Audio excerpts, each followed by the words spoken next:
Let's return to our country, because a special court, that's a special appeals court, will begin hearing of all cases relating to the recent judicial corruption scandal from today. And the court was set up by the Chief Justice after several agitations from some judges indicted in the scandal.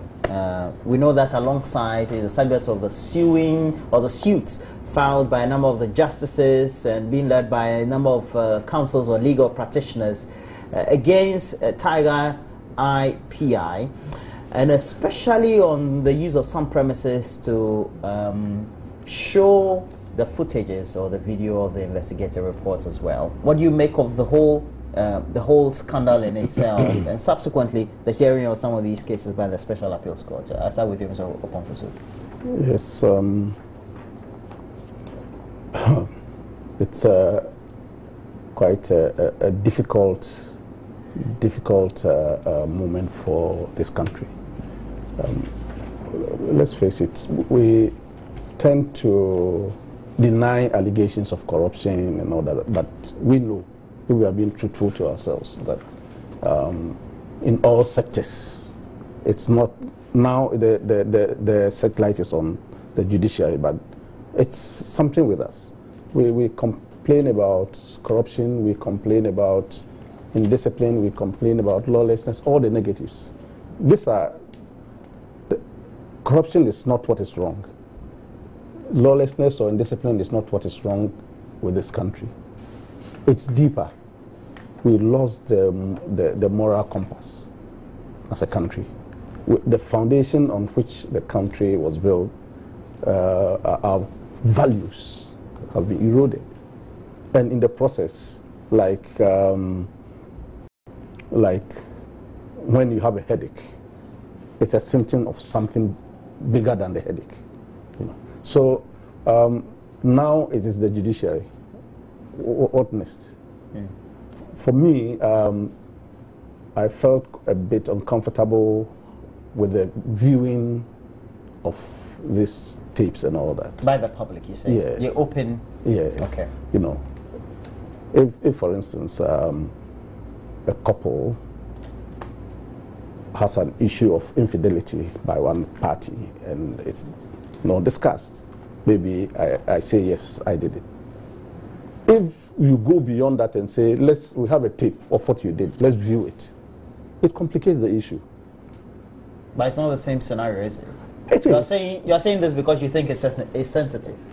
Yes, no. I mean, what you're referring to of infidelity is a sensitive issue. This is also very sensitive. And I'm saying that, is that why you're relating it to this? It's sensitive in the sense of security and stability of this country.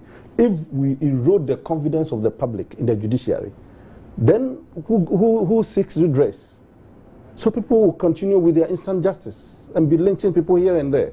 Because after all, I've seen the video of a judge who has a case of armed robbery before him and has taken money and let him free. So why do we even get the law enforcement agencies involved in someone we have arrested for attempted armed robbery or something? So it's a very complicated issue. It's a very complicated issue that needs a lot of circumspection, and then to deal with in a way that will not undermine the confidence of the judiciary and law enforcement in the country. They can't say at the own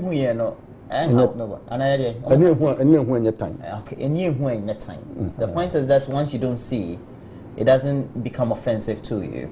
At the end of the day, is it not the introspection we need to do? And so as part of the processes of opening up and going through the healing processes, so we need to show and ultimately make sure that we know these are the problems we have and admit and find solutions. Now, we've seen part of it, of what went on. There are maybe underlying issues. I'm not justifying anybody's action. Oh, sure. That's not what we're discussing. But then there could be larger issues to this whole corruption scandal. I'm not in the judiciary, I don't know. But you'll be surprised that someone is taking 200 Ghana cedis, 1,000 Ghana cedis, and these are peanuts. Yes. So why? Is it You're in government, you should tell us. Is it the you don't pay the judges well? Is it that they are not paid well and all but that? that's not true. We know that. Roland, I think this incident counts among the most shameful in the history of this country. Which one? Is it the investigation or the showing? No, well, I'm coming to that, but I think the whole issue that the arbiters of justice in this country, those that we seek redress from, for justice, for all manner of things, human rights, can be so corrupt. And that it's not even that they are corrupt, but they can take, goat, yam, plantain for justice. Mr. Nyama, the very comment from you is what people are saying we should be very much circumspect about. Yes, because we're very categorical in trying to judge them. Yes, I mean, I think that it has been exposed to us as a nation. And I for one, don't have any issues with exposing the institution for scrutiny in the way that the film has been shown. Everybody should come and see what is happening. I don't have any issues with it. I think the whole incident is a shameful situation for the country. An international view looking at us, looking in to see that, judges.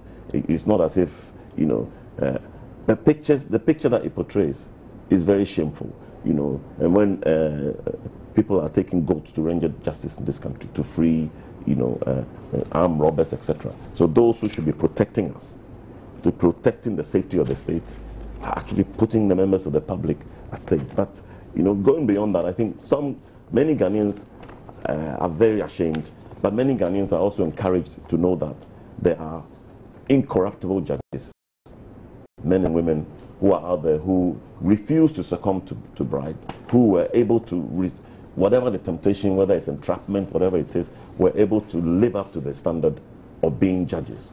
So I'm encouraged that there are still many judges out there who are doing the job that we expect them as judges to do.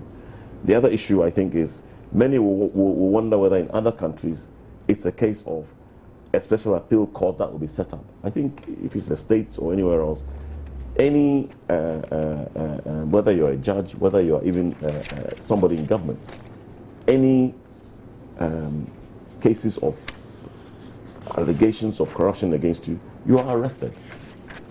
And we've seen it. You are arrested. You're in handcuffs. We do understand that. But this one, we have a constitutional provision that tends to state how we need to deal with the judges. And I believe that the framers of the Constitution had a very hindsight incident or hypothetical situation for which they may have put those clauses in there. Well, many hope that this is not going to become an issue which is somewhere going to drag and then becomes buried under the carpet. Fizzles out. Fizzles out. Those who have been found to be corrupt and have broken the law in some way should face the law that we all expect. We need to set the right examples. But this is symptomatic of the rot that we've seen in this country over the last, during the Fourth Republic and before, presided over by our two main parties, who many are frankly tired of the direction that they take in this country. What is it that we are in 30 years? What can we say that we've achieved? Why have we forgotten the values that we, when we were in government, sought to instill in the people of this country? Love of country, honesty and morality. Oh, we do understand that. All of those things that the it's not a matter of politics, is it? It is a matter of It goes politics. beyond politics. No, I think it's about the morale of the society. Well, it's a nation building, and relatively we're still a young nation, and perhaps some have forgotten that as a new nation, you need to build these values. You need to, and even mature countries, those who are longer in having a society than us, are still working at creating, values for their societies. And we should not forget that these things need to be instilled in young people from a very young age, that they need to love their country, protection of state property, all of the things that we had in the youth code of the CPP. When we're doing that discussion, I want us to move away from politics. Yeah, sure. We know leadership is important, but when we're not talking about leadership, it's not necessarily political leadership. We're talking about a society where, even from the community I grew up, Ashaiman, if I get to the station and I wanted to take a car at the time, I would have to skip the queue because that's corruption, so to speak. I'm favored, or you know, you have to know. So it's something Absolutely. that we're bred with, we encounter in our communities. Yes, that's where the politics comes in. You see, corruption is a sociocultural construct. Great. It's not political, but we tend to politicize it. Instead of dealing with it, we will blame and counter-blame. And those who are being corrupt will get away with it. So it's not political. If you look at all that has gone on with this judiciary scandal, there's no politics there. And actually, there's no politician. There's no politician involved. So you move from sector to sector of our society. So you're saying it's a societal problem, yes. So how do we deal with it? That's why we need to address it without making it partisan politics. Immediately, politicians set in, and then it becomes a partisan issue, we lose the argument. So which institution do we use, clergy or what? No, it's... Because even sometimes the clergy, you have video clips of... that's why I'm saying that it cuts across. It's not corruption which is wrong with the country, but the soul of the society is sick. Okay. Who does the cleansing? Ron, I disagree fundamentally with you that it's not. Okay, as you disagree, who does the cleansing? Who does the cleansing? Well, firstly, there are issues of law which need to be dealt with. And whatever the administration, that needs to be enforced. If you're in government today, you need to ensure that the enforcement of law and order, the rule of law, etc., you're in government. You need to ensure that that happens.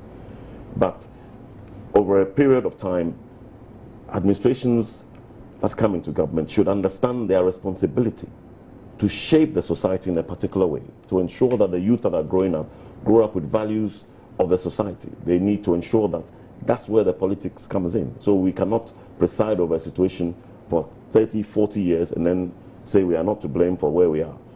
There are people responsible for where we are in this country today. And they should stand up and own up that they failed in shaping this country, taking the country to a situation where, you know, people do not respect certain standards. People do not have certain values. It starts from a very young age. Nation building is the responsibility of those who seek to lead this nation. It is part of their responsibility to build this nation in a particular direction, instilling values. You know, so this is my belief, and I think that when I talk about the love of country or discipline and obedience or honesty and morality, all of these things, when we started to build this country or to shape it, these are the things that we were seeking to do, because we know that in the future, the young people become adults, they become responsible citizens, and they love their country and they perform certain things and they are honest in performing, etc. So you can't come into government and then somehow don't recognize the wider picture of what you need to do, your responsibility to shape a nation to have these values. The other thing I want us also to look at is the fact that you watch the video and you watch the surroundings in which the judges lived. Well, information is public. We know how much they are paid, so to speak. It depends on the category in which they are. So it's not as if they are not well off. They may not be having the best as far as emoluments are concerned, but they are not within the poorest of categories. Why is it that they have couches that are like terrible state, the environment of the buildings? Why the PWD doesn't work anymore? Why? Is this something we need to think about? Yeah, absolutely. Yeah, yeah. As I said, what we've seen is one part of it, the scandal, and I'm glad you also noticed within the video the surroundings. I have not seen the video, okay, and I don't want to. It's something I don't want to see. So it goes to confirm or reinforce my earlier position that we need to go beyond just the corrupt practice into all other factors that might have led to that. That's something that we, as a country, we need to do. And then as I said, it's a socio-cultural issue, and I'm glad my brother Confra has gone through. I think this was the Young Pioneer Code, disciplinary code, yes. Yes, Young Pioneer disciplinary code. I was in the Young Pioneer when I was growing up in Tema. You were? Yeah. Great. And as a country, we need to really reorient our mindsets about a lot of things, our values as a people. Otherwise, if we don't have that, we lose the compass that gives us direction. Then anything goes. We are in a country where, and I was quite shocked when Martin returned, and there were people at the airport to meet him holding placards. So you're saying that our morals are corrupt? Yes, we cannot we tend to draw the line between what is right and what is wrong. We tend to not abhor what is wrong, but rather praise we what is praise. People at the airport with placards, cocaine or not cocaine, we love you, and all kinds of things, you know. And nobody said anything. So these are the kind of values that we have embraced. So in all sectors. How do we change it? We need to go back to the basics. Who has to lead? As a country. Mr. Confra seems to think that political leadership is critical. For example, in Singapore, the Lee Kuan Yew made sure that these are the difficulties he thought his country had. And he was very high-handed, though. But you can't be high-handed in a democracy like ours. But today they are applauding him. No, you can't do that here. So how do we, within the circumstances... No, even law enforcement, like unplanned settlements, you try to enforce, and depending on which political party is in power... They threaten you. You get the others supporting those who are breaking the law. There'll be press conferences by the other side. Yes. Yes. That's where politics... Well, okay, Mr. Confra, just conclude for me. Two things. Conclude for me and then the issue of the state of the condition of the judicial facilities, if you like, the judges' homes, the courts themselves. We have in this country a situation where virtually everything needs to be modernized. Our judicial system needs to be modernized. Our police stations need to be modernized. Our hospitals need to be modernized. Our infrastructure needs to be modernized. So these are the issues that when we try and walk away from the political reality, I disagree on. Because but you can modernize if the societal fiber is corrupt or I think that if you are a judge and the facility that you operate in, or you are a doctor and the facilities that you operate in, you're a policeman. But precisely the point we're making, Mr. Confra, that they are not paid poorly. You need to deliver. Well, yes, that's where politics comes in. You need to deliver prosperity in this country. You need to. It's the government's political responsibility to deliver prosperity rather than poverty. And if we are in a situation for 30 years that all that we deliver is a poverty on our, we are not enhancing the lives of our... You're losing the argument today. My position is that you're losing the argument because it's not because they are poor. We're not talking about a category of people who fall in a certain bracket. No, you mentioned the deplorable state of the facilities. And I was giving you an answer that, yes, it is a political responsibility to deliver,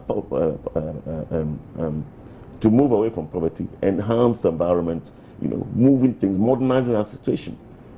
That's the responsibility of government. And if you've been there for 30 years, 40 years, and you have not modernized our systems, then what are you there for? That's the response I wanted to give on the conditions of, and then of course, pay salaries and, employment and, all of that is the responsibility of those like us who say we are politicians and are seeking to lead this nation. What are we coming to do for the nation? Are we coming to deliver prosperity? Or are we coming to continue to deliver poverty?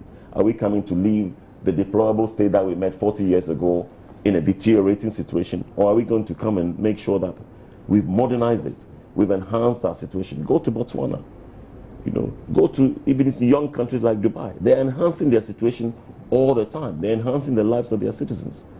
Can we put our hand on our chest and say we are enhancing the lives of our citizens over a 30, 40-year period? What do you think? I think we're going backwards. I think that we're not enhancing it. And this footage, for example, is testimony to the fact that the judicial system, the Right. facilities are archaic and they're not being modernized. I want to change that. You wanted to say something? I wanted to add, in respect of that, at every level, we need to take our responsibilities. It's not just those at the top. At every level, we need to take our responsibilities. But we need complementary effort. That's why I've been asking. So how do we... We need leadership. It's a leadership. Political leadership to steer this country morally. Leadership. You See, when we say leadership, then it comes to the issue of politics. And it's not necessarily because we have a 4-year cycle. And at most, from 1992, we've witnessed that each party has had only 2 terms. And in 2 terms, you really can do all the things. Yeah, but over a 30-year period, you begin to see that there really should be some... But you and I do agree that it has to be ingrained in us. Yes, it has to be. Yes, so it doesn't matter whether there's a transition onto another political party government. Yes. It's something that's... Yes, and we are starting the process. The Institute of Democratic Governance, IDEC, and Civil Forum Initiative are asking the Electoral Commission to set up a committee of election experts to rather examine the current voters register and consider whether there's a need for anyone or not. And there have been arguments for and against a new voters register, particularly between the MPP and NDC. Even though they've had a number of support also from civil society as well. But in a statement, IDEC says that they were pretty worried about the current situation. They feel that an independent body will be more critical as far as this is concerned. Alongside, we've had demonstrations by Let My Vote Count Alliance, which resulted in some violence, etc. But all just trying to whet people's appetite towards the concerns that the NPP and the other political parties or entities tend to have about the voters register. I'll start with you. Do we need a new register or do we not? We know the NDC has posited their own paper on this very subject and proposals, etc. on the 22nd. But where lies the consensus? Should political parties get involved in this? That's how they have an interest. But the EC has the responsibility. Don't you think if political parties don't get involved, there will be no consensus at all? Because they are the main stakeholders in using the voters register. Yes, and there is the EC which has the responsibility. Well, sure. Let's allow the EC to do its work. But the EC also needs to take a lot more commentary and position from IPAC. It is an inter-party advisory committee. So let's have that instead of street protests and all this. For me, it doesn't end anywhere. It doesn't add to anything. Let the EC engage the stakeholders, the political parties, through their leadership and come to a consensus, and we move ahead. So I believe IDEC has come with something very useful. The proposal is very useful. Let the EC engage some experts to look at the situation and come up with some recommendations. Okay. Otherwise, it will be back and forth between political parties. Does that confirm? Here's a situation where the main political driver, whether in opposition or not, the MPP, by its position, may be distrustful of the EC to be very much independent in this. So they would want an input. Indeed, all political parties would want an input. Well, let's just look at the objective. Which is? In any country, the objective is this: in any political situation, in any electoral situation, in any country, or even in any institution. We've had a Congress recently. As a contestant, I'm interested in the validity of the album that we use for votes. So in any country, it's about the credibility of the register that you compile. And in our country, it's a simple issue. It may be taken to extremes with violence, etc. But here's the issue that we need to deal with. We have a register that everybody needs to believe in. That's the credibility. If we don't have credibility on all sides, on all political parties... Do we have a register where people don't believe in? Yes, because this is the challenge. And in our submission, we identify the challenges. For any electoral register in this country, and indeed maybe on the continent, it's about the multiple registration or double registration. It's about alien registration. It's about the registration of minors. To a large extent... You're saying, is it peculiar to Ghana? Well, I'm saying it's peculiar to our situation. It could be in other countries as well. But for us, biometric registration to a large extent has dealt with the double registration, multiple registration. The challenge for us today is alien registration and the registration of minors. We cited an example, for example, in our strongest constituency in Jomoro, where between 2004 and 2008, the registration went up a few hundred, 300, 400, 500, I think. Between 2008 and 2012, it went up a staggering 10,000. We believe that 10,000 is alien registration. Now, we are making these submissions. We cannot fight the next election in Jomoro with what we believe to be a register which is bloated by 10,000 aliens registering in that constituency. So our conclusion is the register needs to be changed. It needs to be changed so that we have credibility. That's why I said at the beginning, the objective is to have a credible register that everybody believes in. You win, I applaud you. You won fairly. If I don't accept the register, if I have incidents that the register somehow is compromised or that it is sick, then we need to, so the Electoral Commission, we've made submissions, parties have made submissions. The proposal by IDEC may help, but ultimately we need to be assured that these challenges, these things that we've identified are reasonable. If it's not reasonable, or if the Electoral Commission is not able to assure the country that these things should not happen or these things should not be there, then we have a challenge on our hands. Some are feeling strongly about it, they want to go on demonstration, fine. But for us, we want to identify the challenges. The Electoral Commission should tell us whether they think these are valid or not, so that the whole country believes it.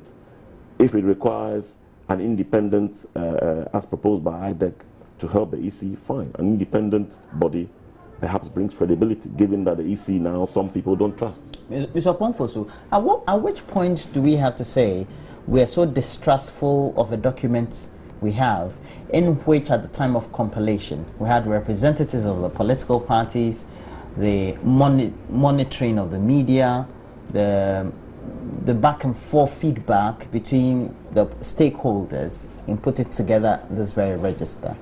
A register in which also we're told within a feedback period by the EC that were convoluted by images and data of minors, etc., but which had been approved by the party representatives who were monitoring at the same time.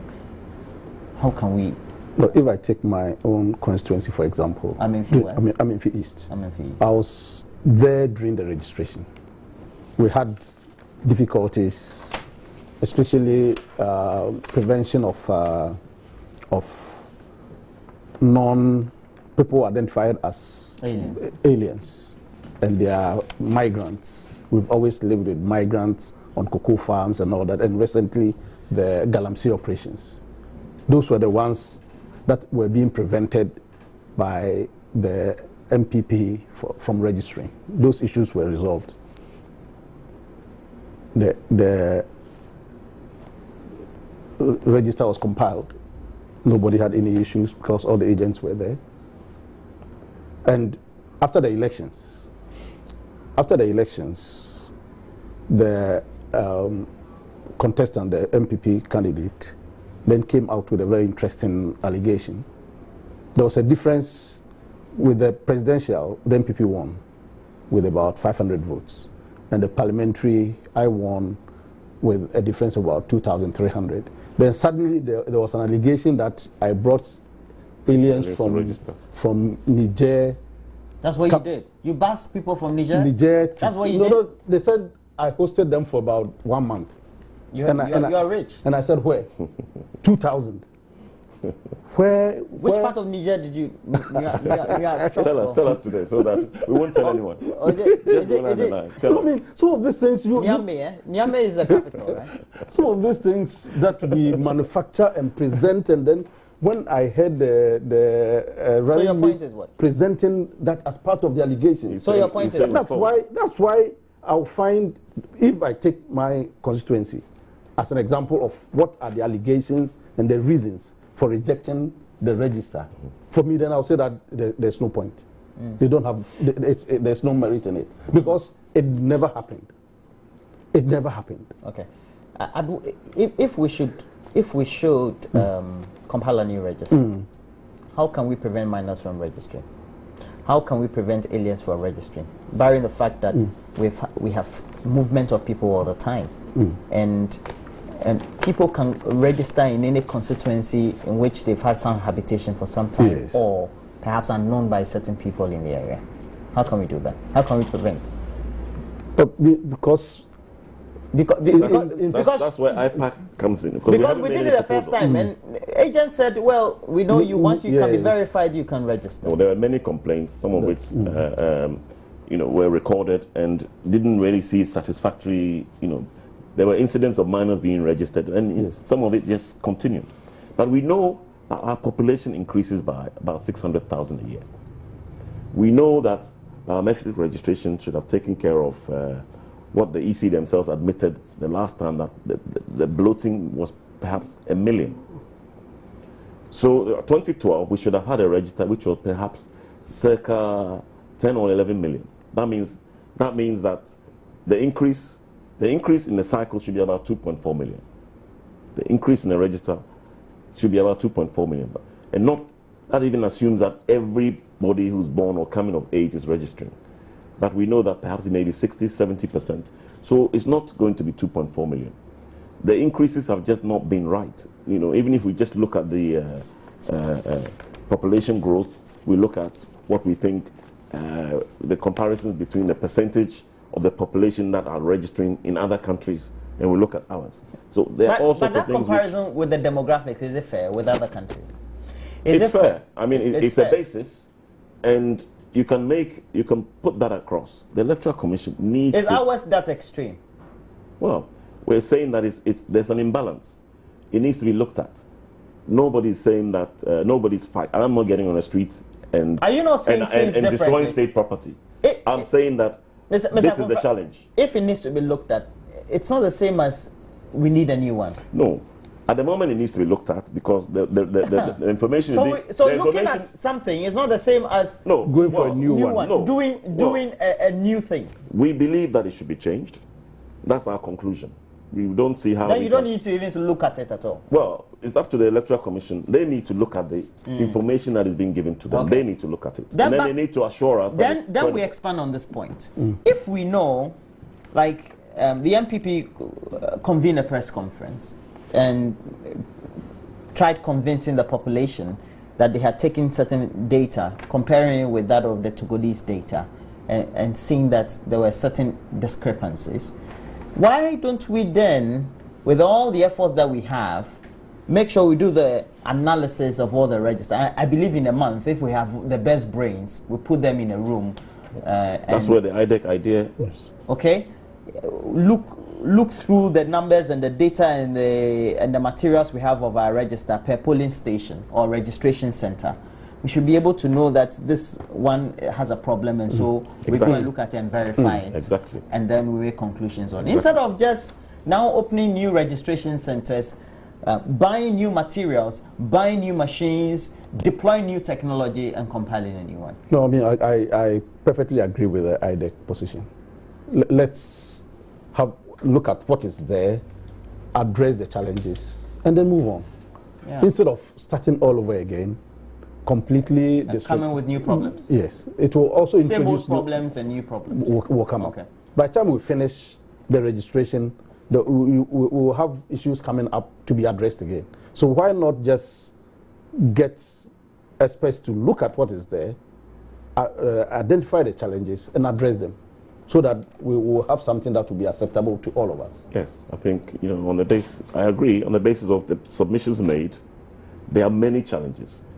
If independent experts look at it and conclude we have many challenges, because we still haven't ascertained that there are many challenges. We say that we suspect these are the challenges. There are many constituencies that have these challenges. I've given you one because we have the information. The NPP has given numerous other challenges, and everybody understands that there's a problem with the register. We believe, on the basis of what we're saying, it should be changed. If independent electoral experts are employed or brought on board to the EC and they give themselves a time frame of 2 weeks, a month, and they look at it, analyze it, and prove it to be credible or within reason, no need to change it, fine. Okay. But we believe that they will conclude that it needs to be changed. The challenges are so many that it needs to be changed.